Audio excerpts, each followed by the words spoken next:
আজ 5ই মার্চ। আজ air marshal Subrata মুখার্জির জন্মদিন। স্বাধীন ভারতের বায়ুসেনার প্রথম কমান্ডার ইন চিফ ছিলেন সুব্রত মুখার্জি। বায়ুসেনার সর্বাধিনায়ক এই বাঙালিকে আপামর ভারতবাসী চেনে ভারতীয় বায়ুসেনার জনক হিসেবে। আজ হরিচাঁদ ঠাকুরের মৃত্যুদিন। সমাজের ব্রাহ্মণদের অত্যাচার থেকে দলিত নিম্নবর্ণের মানুষদের উদ্ধার করতে তাদের একত্রিত করে বৈদিক বিধি পরিহার করে মতুয়া ধর্ম তৈরি করেছিলেন সাধক হরিচাঁদ ঠাকুর। হিন্দু এবং বৌদ্ধ ধর্মের মিলিত রূপ বলা চলে এই মতুয়া ধর্মকে। আজ জোসেফ স্টালিনের মৃত্যুদিন। তিনি একজন সোভিয়েত রাজনীতিবিদ যিনি দীর্ঘদিন সোভিয়েত ইউনিয়নের শাসক ছিলেন। এছাড়া তিনি সোভিয়েত ইউনিয়ন কমিউনিস্ট পার্টির জেনারেল সেক্রেটারি এবং সোভিয়েত ইউনিয়নের কাউন্সিল অফ মিনিস্টার্সের চেয়ারম্যানও ছিলেন। আজ খন্দকার মোস্তাক আহমেদের মৃত্যুদিন।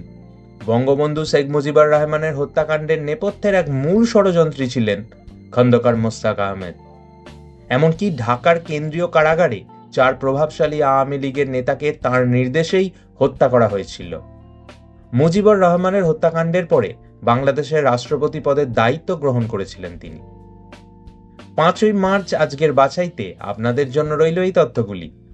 এই তথ্যগুলো বিস্তারিত পড়তে সববাংলায়.com সাইটে আজকের বাছাই পোস্টটি পড়ুন এবং আজকের দিনের আরও অনেক তথ্য জানতে আজকের দিনে বিভাগ দেখুন। এই রকম তথ্যমূলক রিল আরও পেতে সব বাংলায় ফেসবুক পেজটি ফলো করুন এবং সব বাংলায় ব্লগ ইউটিউব চ্যানেলটি সাবস্ক্রাইব করুন।